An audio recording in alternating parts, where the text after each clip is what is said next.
The country is just days away from another self-inflicted wound to an economy that is still recovering. Deep across-the-board spending cuts will kick in on March 1st, unless Congress and the president strike a better deal on the budget. But lawmakers are on vacation, and President Obama is warning that time is running out. Our top priority must be to do everything we can to grow the economy and create good middle-class jobs. That's our top priority. That's our North Star. That drives every decision we make, and it has to drive every decision that Congress and everybody in Washington makes over the next several years. And that's why it's so troubling that just 10 days from now, Congress might allow a series of automatic, severe budget cuts to take place that will do the exact opposite. Won't help the economy, won't create jobs, will visit hardship on a whole lot of people. Well, joining us now from Washington is Caroline Horn, CBS News Senior Producer for Politics. Caroline, good morning. Good morning, Anne-Marie. So sequestration is set to kick in March 1st. Remind us again where we'll see some of these major cuts.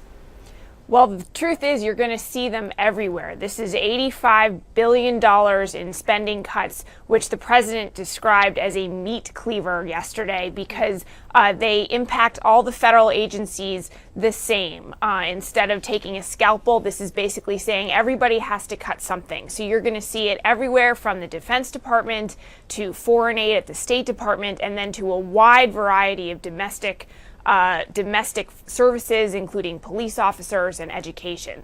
So what about your average American? You mentioned, police officers. Will average Americans start to feel the cuts immediately? It's not clear if they will see them immediately, but the longer this process goes on and the longer these cuts remain in place, they were definitely going to start feeling this in your everyday life. A couple of examples of that. Certain TSA workers, security personnel at the airport, are going to have to either be laid off or be told to take mandatory time off. That's going to create longer lines at airport security. We already talked about police officers.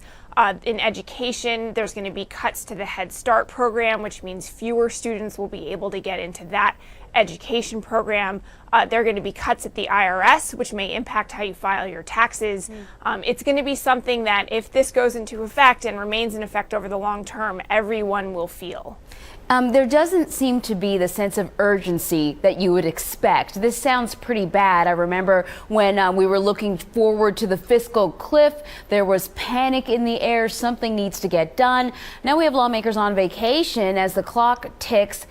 Is there anything happening behind the scenes that we're unaware of, something being hammered out?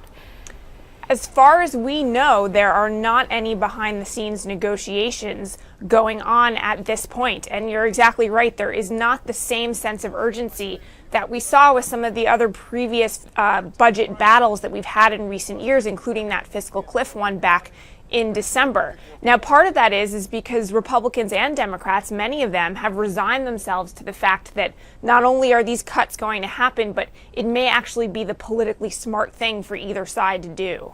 Interesting. I remember also in December, lawmakers went on vacation as well, and there was a lot of talk of do they have enough time to hammer something out once they came back before the fiscal cliff was to happen. Same situation here. They're on vacation. Why are they on vacation? Well, it's a district work week. Some people say it's vacation. Some people say they're back in their districts listening to their constituents and meeting with their constituents. But either way, they felt that they could leave town and it was not a pressing enough issue to keep them here. They'll have a couple of days when they get back next week. But if there isn't the will to make some sort of compromise agreement with the president, all the time in the world isn't going to help. Now, the co-chairs of the Deficit Reduction Commission, Simpson Bowles, came out and said that this would definitely set the economy back if the sequestration kicks in. What are some of their proposals? I know they put out a list.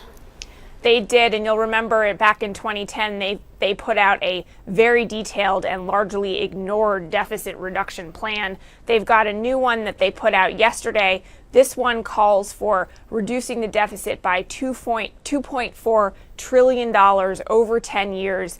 A lot of the same proposals from last time, including a mix of spending cuts and tax increases and closing loopholes and tax breaks. But even they said when they put out this new proposal, they told reporters here in Washington that they're not all that optimistic that anyone's going to listen to them this time, just like nobody listened to them back in 2010. Indeed, it's going to be a tense few days. Caroline Horn, CBS News Senior Producer for Politics. Thank you very much, Caroline.